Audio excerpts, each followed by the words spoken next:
the real thing is the business. It is actually the day-to-day, what the operator is doing. So you've got to really decide how much to invest in that. But I would almost say most systems being used now are underused. Welcome to the KayaCast, the podcast for cannabis businesses looking to launch, grow, and scale their operations. Most cannabis software was built by people who've never touched the plant. My guest today started as a cultivator, a hash maker, before being one of the most sought-after cannabis tech consultants in the industry. Rob, thanks for coming on today. Thanks for having me, man. Yeah, happy to be here. So you've implemented software for more than 100 companies. Yes. What are some first-time operators obsess over that really don't matter?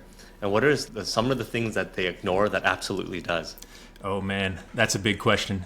Yeah, so I think some of the things that operators may ignore sometimes is the accessibility, the trainability. Sometimes we have decision makers finding the right software for them, learning about it, but they haven't really leveled that with their team. So a good product, at the leadership level needs to actually feel good down at the teams and in the day-to-day.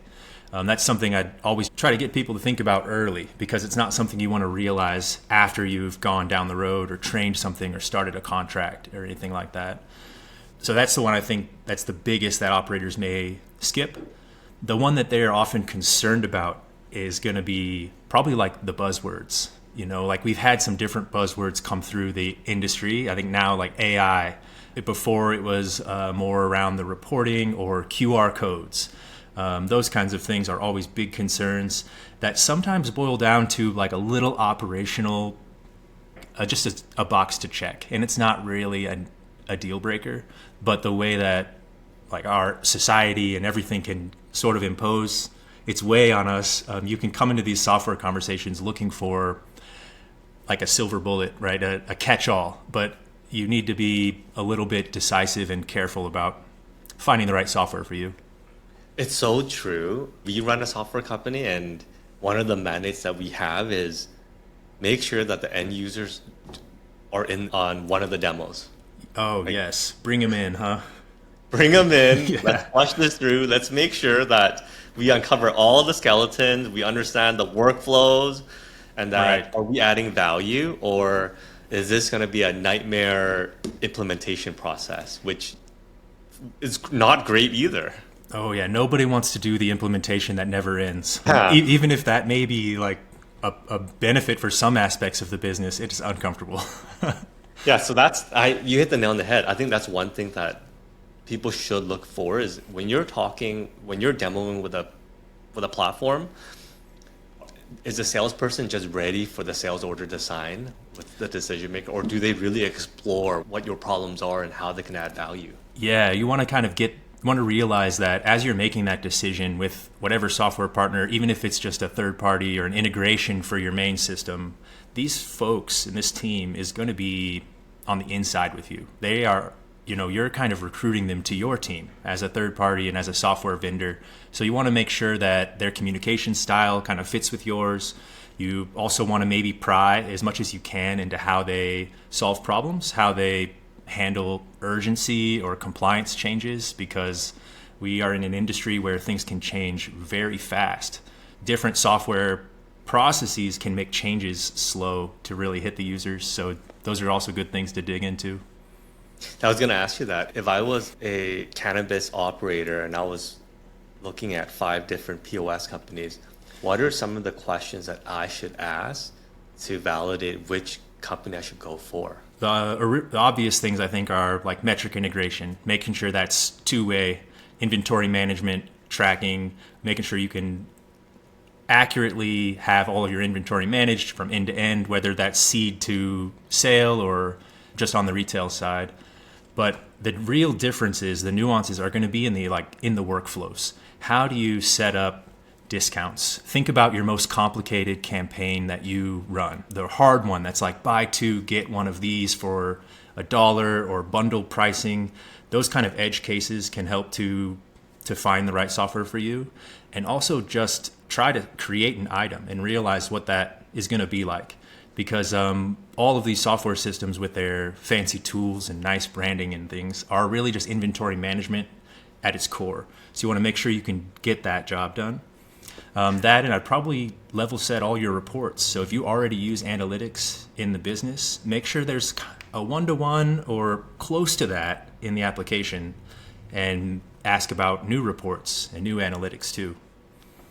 It's so funny you said that, because I cannot stress enough how important analyzing workflows is. It sounds very simple, but I talk to so many operators, and when we dig into, hey, why did you switch this POS to this POS, or why do you like this POS? It's the simple things. This one is really easy to do X. The other one, there's 3 clicks involved, and we do it every day, and that sucks. Oh man, those clicks add up, don't they? Yeah, and even things like bringing a customer into the store, making sure that's streamlined. You know, if you have an ID scanner or some way to start a customer queue, making sure that's going to work with your store's flow and with your state's regulations. Because some software started, and this is just the nature of startups, you always start smaller than where you're really going to scale. So in the cannabis space, what we got is certain businesses started with Colorado as their real nesting ground, others in California, others on the East Coast, which gave them like a flavor of the cannabis industry that they've had to scale out and slowly add the rest of the flavors as they've gone national. And companies are very good at this process, but there's always some differences there depending on where they got their seeds or where they started. That's so true. Now that you say it, that's where the specialty comes in. You build your software to optimize a certain process, but processes change as states change. Yes, and that is where the differences of software companies starts to be less what features are they offering, what workflows can you get done in there, but more like how does a software company react? How do they actually communicate with their customers, or are they easy to reach? Can you dial somebody up quickly if there's a showstopper on the floor and you've got a line out the door? Those kinds of things. If I was an entrepreneur and I'm thinking to myself, okay, I'm going to have 1 store today, but maybe I'm going to have 10 tomorrow. What are some of the things I should look for to know that I can scale with this business? Yes, and that can be also the nature of startups, is many of those start with single shop, single locations, and then you have to scale up and add multi-location. So I think going into any purchase, if you have even the slightest sense that you may expand over state lines or want to operate many shops, ask those questions early. Look to see an instance or an example of a multi-store setup. Make sure that inventory can be managed on each store. You know, you've got your own instances for like downtown versus out of the city locations or Arizona, Nevada. But also you want to make sure some of that data is going to roll up, because to really grow your business to an MSO, you need analytics and reporting, and you are going to be looking down at the business side of things and want everything to roll nicely. You can do all of that work on your own, obviously, but that's where software hopefully comes in to solve those problems and just streamline it for you, showing you things like product velocity, top selling categories, but sorting it by your locations. And there's some other aspects in there with multi-location, like managing customers. You could ask your potential software vendor, what happens if I have a customer that goes to my store in Nevada and then they come to one of my stores in Arizona? Is that now 2 customer records in my overall demographics, or is that universal? So there's some interesting questions you can get into there that, to be honest, not all software companies have solved those problems, because they're kind of difficult, but it's where you want to drive the conversation and maybe not get too stuck in what workflows, what's available in the app. That's a big one, and that's a precursor to how well they've architected their solution. Because if they have built it in an agile way that can respond to change quickly, then you should see those questions lead into like new features. Maybe they're showing you something that's almost done, or showing you something that they've done in that direction. You always want to try to stump the vendor. And I come from the other side of things, where I'm like rolling out the red carpet trying to show the software. And what I value the most is when one of those prospects tries to stump me with the hard questions. Really bringing in their detailed workflows. How does this work here? And not just nod and smile through the 20-minute rollout. I like to think of it kind of like selling a car. or looking at buying a car, right? Like you already kind of know the size vehicle you need, the kind of the roughly the type of vehicle. Are you trying to be like outdoorsy with it? Are you driving it downtown? You want to go fast? Does that not matter? So you come in with these expectations, and the salesman wants to show you all of the bells and whistles and how the whole car works. But sometimes you just need to get in the driver's seat and drive it a little bit and just take it down the street, take it around the block a little, and just see how it kind of more how it feels, because those specs are all great and flashy, but they don't really seal the deal, as it were. And I think that's kind of true on both sides. It is. It's funny you say that, because if you were to just have a checklist on features and you were to put companies side by side, everybody will have check mark on all of these features, but the devil's in the details. Oh yeah, it's in how does the inner company work. It could be even like the experience, or maybe how close they'll keep your business. Just the way things scale. Sometimes it's a numbers game, and you may be very close to the business at first with an account manager, but then as your business scales, it's through going through the support team, just because there's only so many people in a software company. But knowing kind of how those paths work and how to talk with your vendors is key. Making sure that you get some transparency there early on, and hopefully some folks who understand your business. I think at this point in the industry, it's safe to say that most, if not now all, of the software companies have real experience in the cannabis space and have really seen it happen, and have a lot of knowledge and wisdom that they impart just in talking with vendors. In the early days, it was a little bit smoke and mirrors at times, and some balance across the board, with sometimes vendor expectations or business expectations being above and beyond what the software was really at. Because I think as you mentioned there with Kaya, cannabis software initially was kind of forced into this space with existing systems, things like ERPs, manufacturing solutions, and things like that, which they definitely do work, but they came with a significant overhead in that they're ancient, they're hard to use, not very easy on the eye, those kinds of things. So it's been a balancing act, and now we're seeing just like beautiful software, like modern solutions made only for the cannabis space, from the ground up, that can really get the business moving fast and provide the tools they need and the understanding they need throughout their opening or their scaling. Yeah, I always think to myself as a tech entrepreneur, how difficult it is to create a POS in the cannabis space. Because if you think about it, the TAM's not big. No, it's not. It's not very big. Limited, huh? Very limited. So with the TAM that small, it's going to be really hard for you to execute and raise money. There's not a lot of investors that are coming in to see the potential of the business, right? So you have to monetize out. You have to figure out a way to monetize accordingly. And every state has different regulations, so there's a huge overhead in terms of expanding. It's not a simple problem to solve. No, man, it's you're asking the real questions there that many folks are trying to ask themselves and solve internally. The way that monetization typically works for point of sale, at least if we stay on the retail side, would be through like integrations, through ancillary services. Maybe they have a digital menu or a kiosk solution, or integrations with the delivery service or ID scanners. Those can often be where monetization happens. That or payments, as we've seen with just the payment industry in general being bumpy. Point of sale companies have taken it on themselves to offer payment solutions that most often also profit for the business. Yeah. Well, it comes from restaurants, right? Toast did it really well. But the restaurant industry is very different than the cannabis industry in terms of what they can do. So it's hard. And it's difficult. The problem is difficult, guys, because if you have to monetize on different aspects of your platform outside of the core solution, it means that you have to divert resources to solve other problems, and now you're going wide instead of going deep, and that's a problem. And I've seen the shiny object syndrome there, where like a new thing and you go wide, but then you get distracted and forget your values or your core.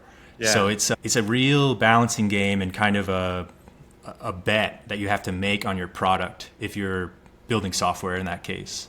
So And Rob, I think, oh yeah, go ahead. No, I was going to say I think it can be hard for someone buying software to consider all of that because you're really just looking. Hey, I just want to open my business and track my employees and not get audited by metric. I don't need to get into the details of how you guys are actually working over there, which is there's a trade-off, I think. So, like with that in mind, if I was an operator, what are some of the questions that I should ask myself in terms of what's really important to me? So Yes. how can I position my understanding in the business in terms of what's important to me to then use that anchor to pick the right solution?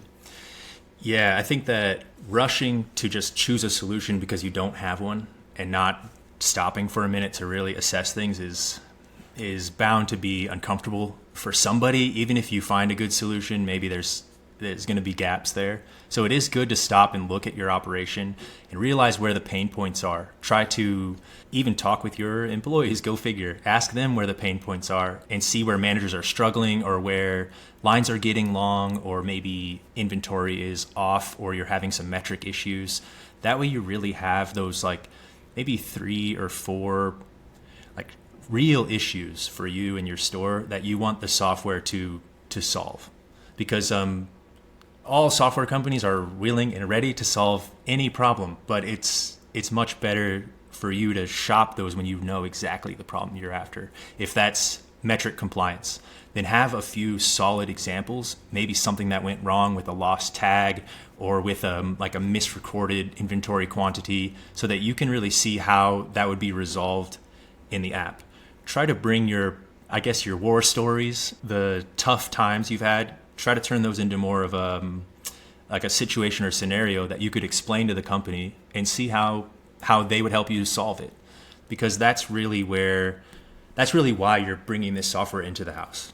Even if it's just keeping the lights on when everything's great, it's when things are bad that you need to really rely on the software and the communication with that company. Yeah, and especially stuff usually happens when you're the busiest. Yes. Oh man, 420 holiday season. It's just it's a tough time if your discounts are suddenly not working or loyalty points are off or anything like that.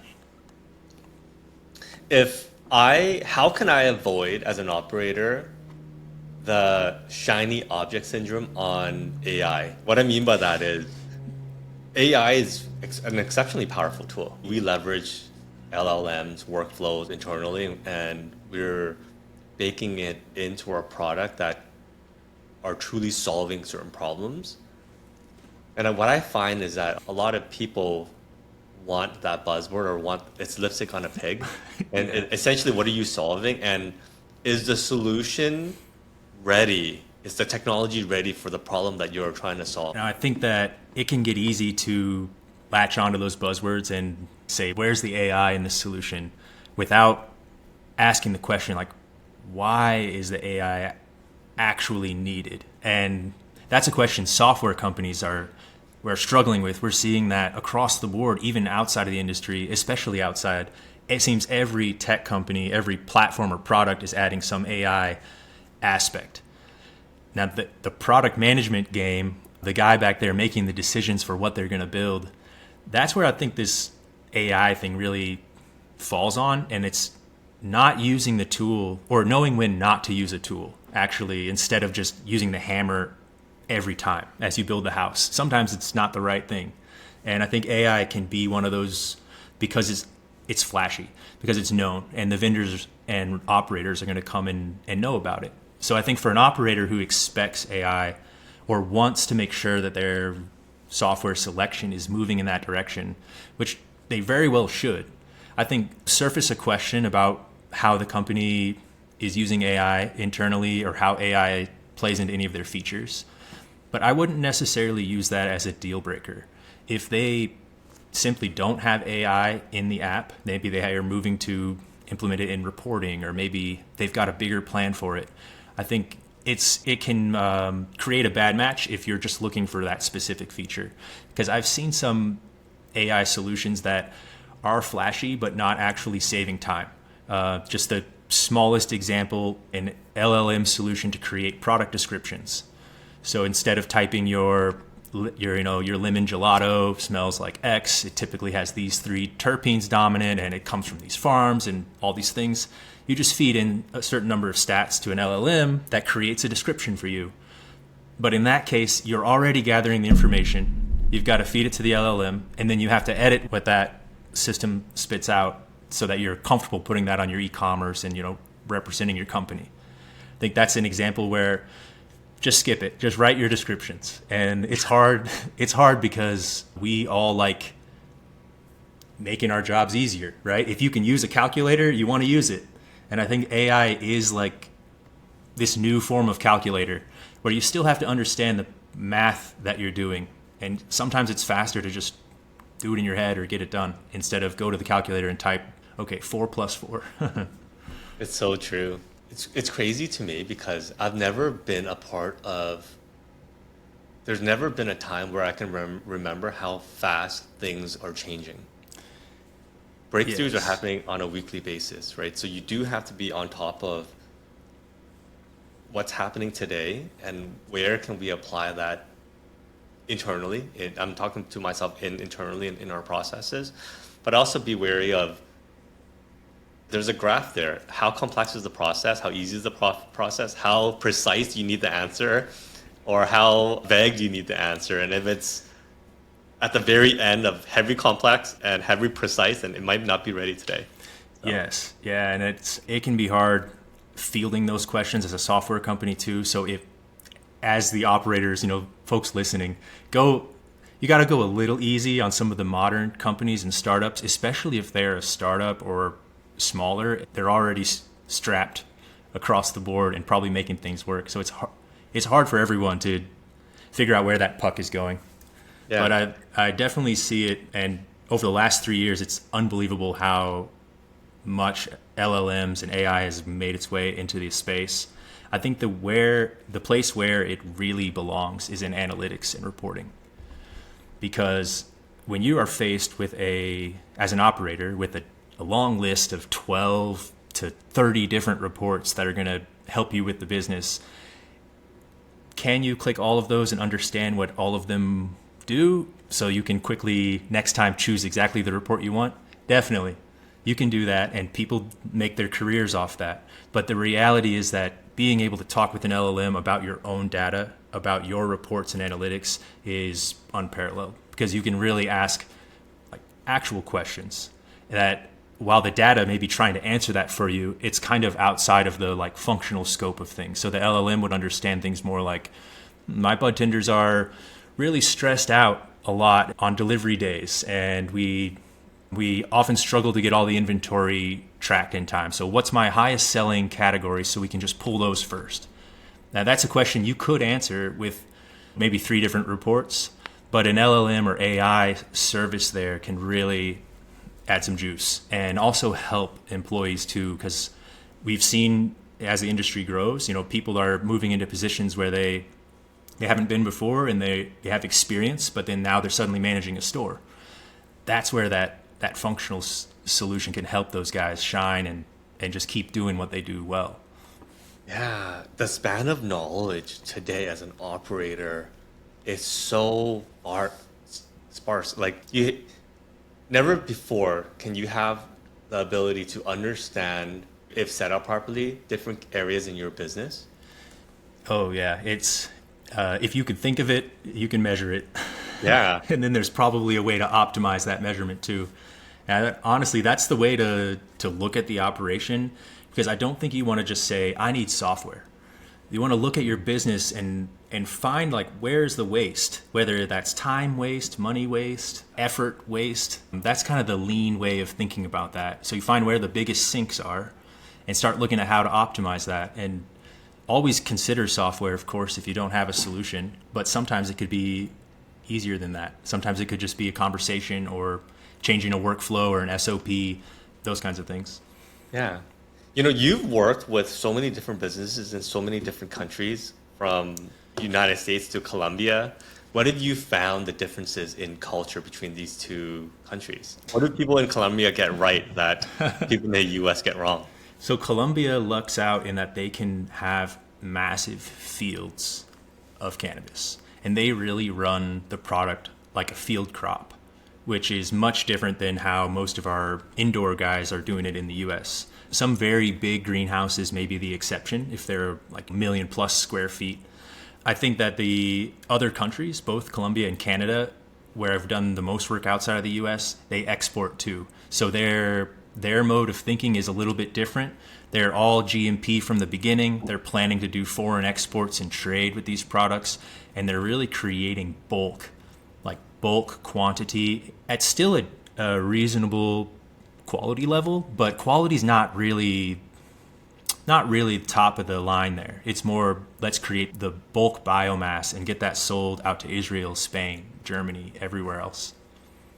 Yeah, so that's a different problem, right? Yeah, so that becomes just a whole fun game on the software side, because now you got currencies, now you've got international shipping and other things there. So they try to get their operation rolling, and I think if the Colombia side at least didn't focus too much on how does this software really work. They had 3 guys who specialize in that, and then no one else in their company is really touching software.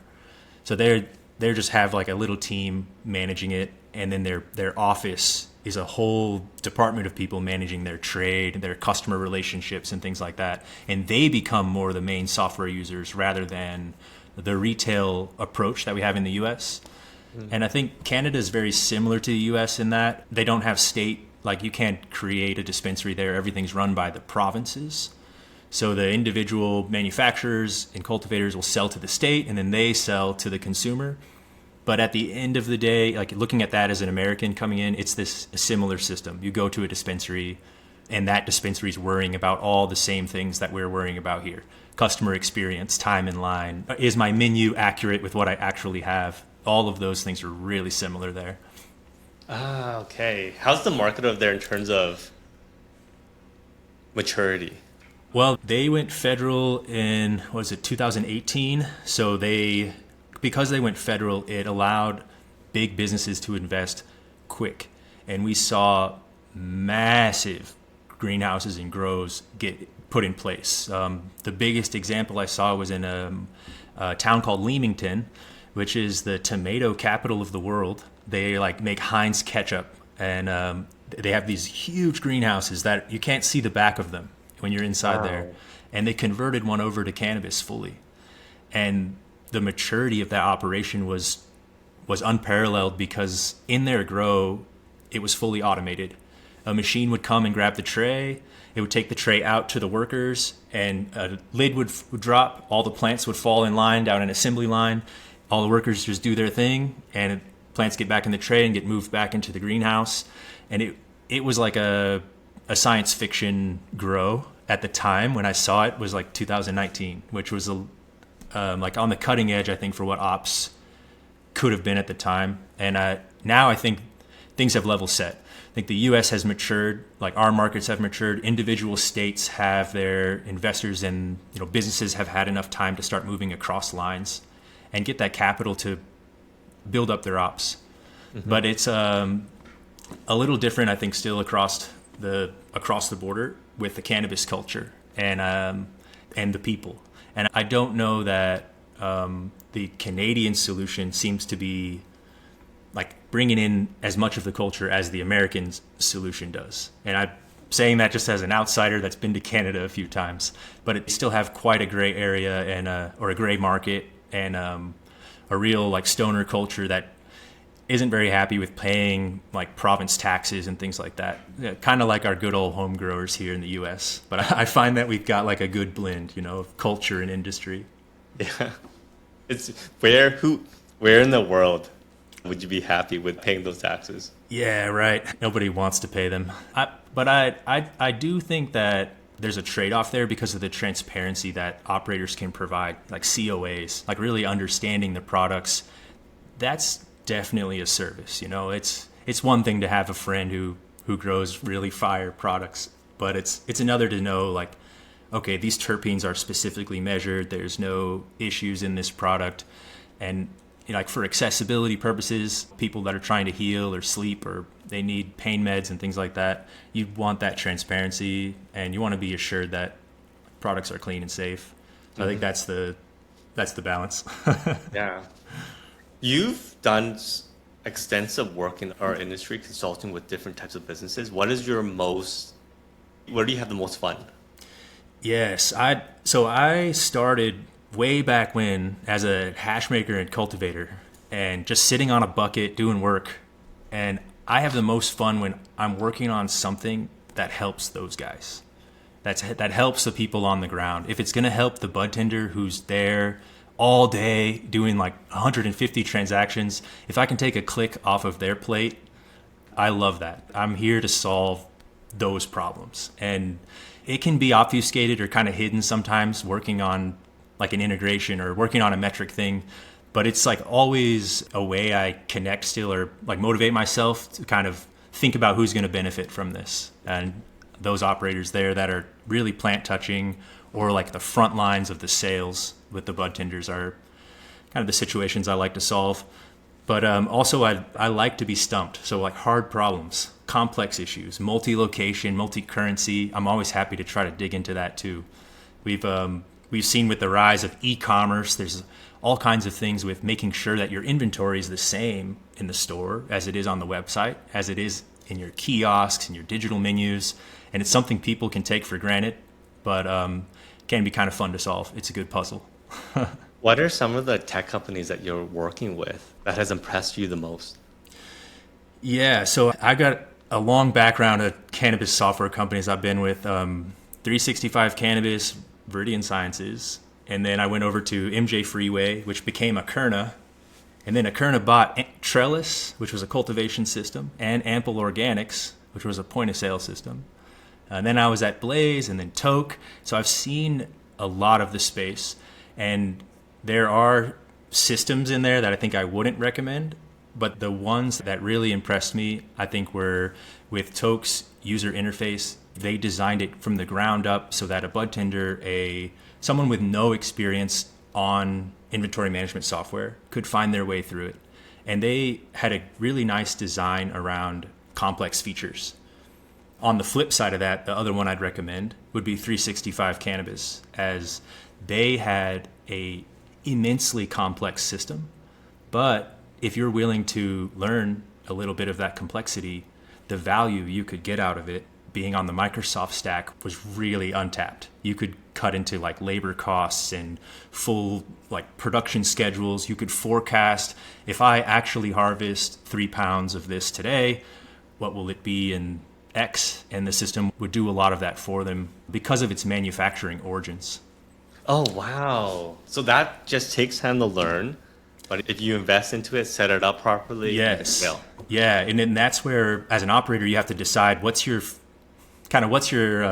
interest level here. Do you really want to learn this software and like have to potentially even take a little class or watch some YouTube videos to maximize it? Or do you just want to hit the ground running? And I think it's like they're both great. They can both be great solutions, but if the operator isn't feeling either of those, it's not a good fit. You know, if they want the crunch or if they want to just turn the treadmill on and go. I find that a lot of operators, majority of them do not invest enough time in exploring the true potential of any platform so it's very surface level, and the platform will meet the bare minimums of the business. But if they just took the time to dig a little bit deeper, they would get so much more on what they're paying. Yeah, and that I know this is like kind of a balancing act too, because like I'm all into the software and passionate about solving tech problems, and I forget sometimes that the real thing is the business. It is actually the day-to-day, what the operator is doing. So you've got to really decide how much to invest in that. But I would almost say most systems being used now are underused. There's more potential you could get out of them. There could be more features or reports that could be helpful in your, even like a weekly report that you could just pull and get a little more data. But we're seeing operators mature where I've had instances where someone started as a bud tender and they're managing multiple stores now. And man, those guys know, they know that software inside and out. So there definitely are operators that are exhausting every click or trying every menu and running into any issues they can. Yeah, because there's a bridge there, right? It's The solution is there to help you scale your operations. So it's not there on some corner somewhere. It should help your business in some aspect. Right. I think that can be forgotten as well. In the ERP world, which is where I kind of started in cannabis, is enterprise resource planning. ERPs are used to do manufacturing for like windshields. They'll source rubber and make tires and then sell tires out to all of the auto stores and then place those. They're doing like massive scale supply chain and manufacturing.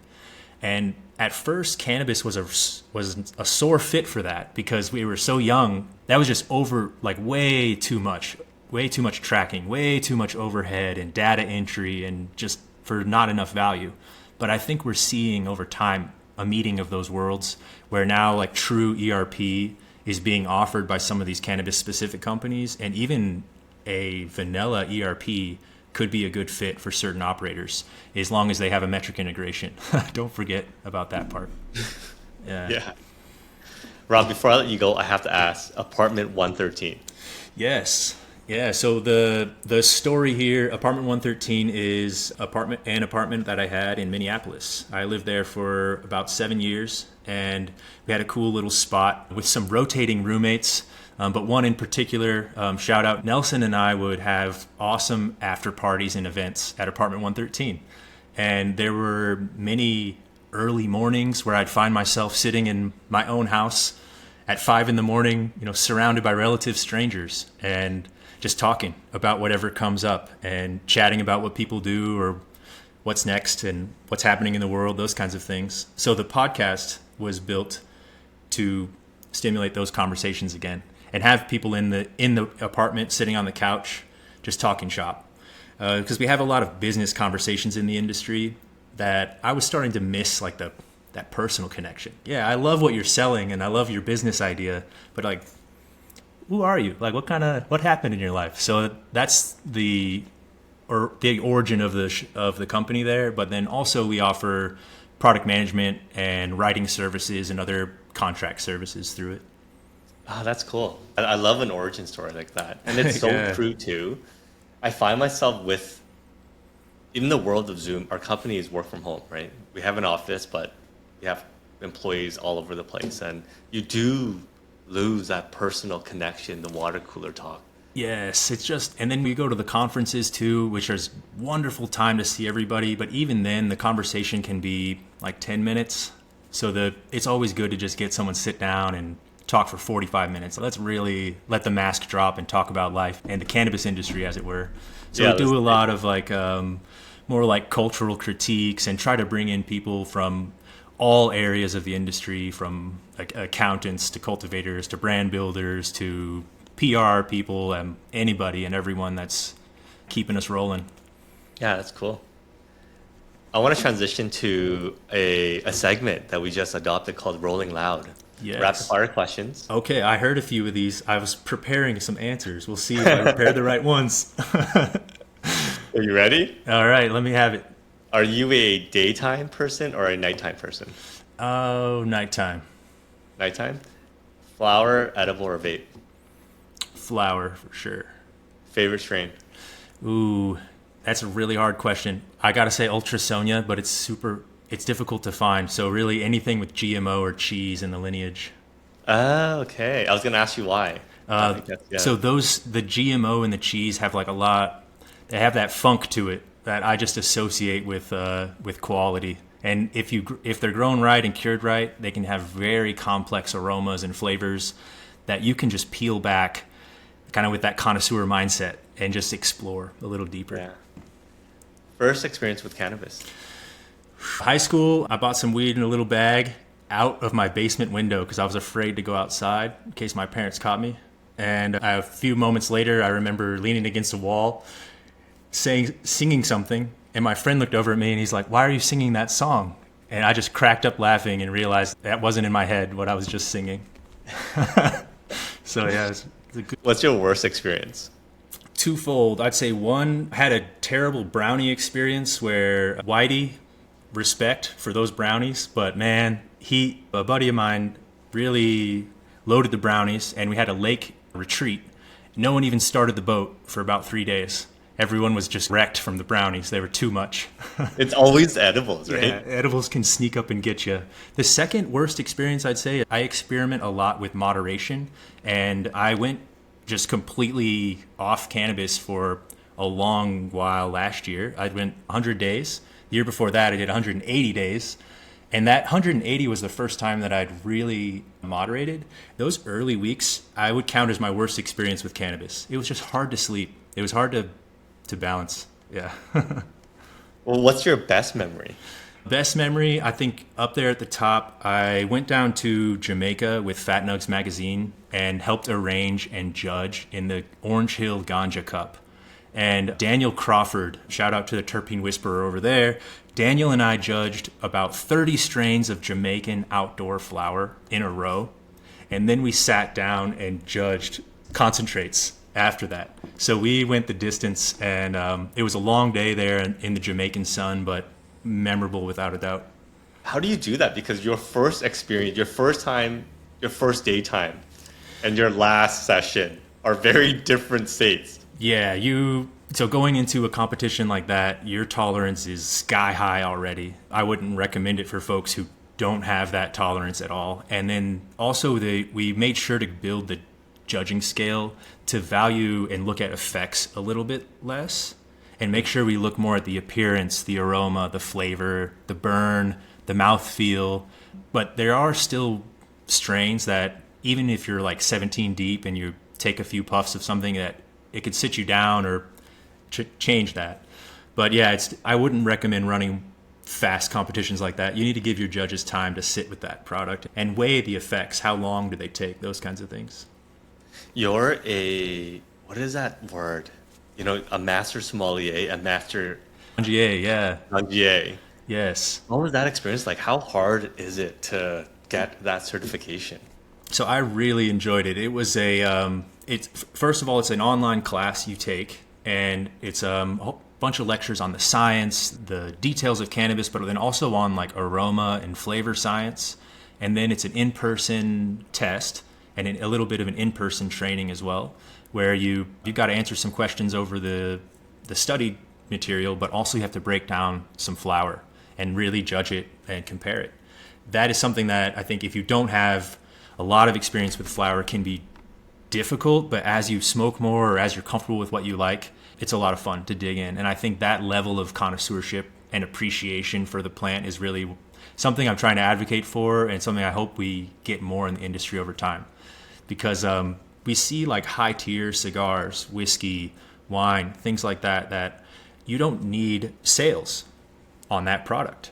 It sells itself at a very high known value that can be appreciated because you find all those flavors.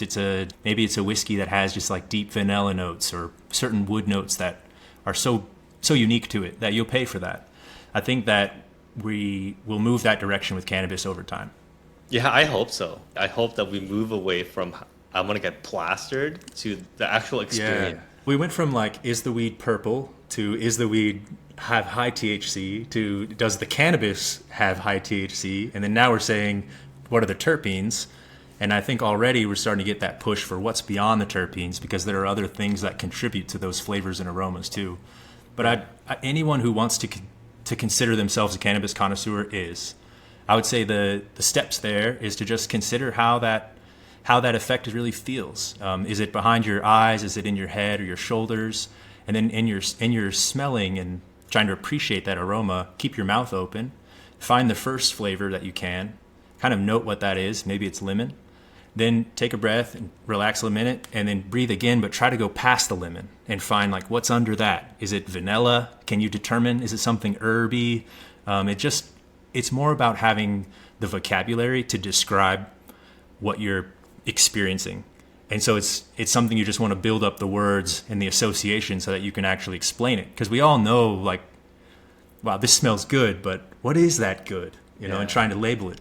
And it's kind of fun to do. And I think over time, I hope at least we're going to see like Long Cure and more of these brands that can just sell themselves as they are and not have to be part of the rotating deals of modernity. Yeah, I hope so. Wouldn't it be just a travesty if the tequila that you love, the taste that you love, that after one sip, you're just plastered and can't Right. enjoy that anymore, you know? It's like, you want well, to keep that's it. sipping, keep enjoying it, right? Yeah, so I think that hopefully we see a move towards the lower potency products again. Ultra Sonia, who I mentioned in the earlier question, that strain was worked out because it maxed at 16 to 17% THC. So it just didn't have the bite for the market, but what a comprehensive and beautiful smoke. Yeah. When I walked past that plant and flowering, I felt like a cartoon character smelling the pie on the windowsill, and my feet go up behind me and I fly to the pie. It was beautiful.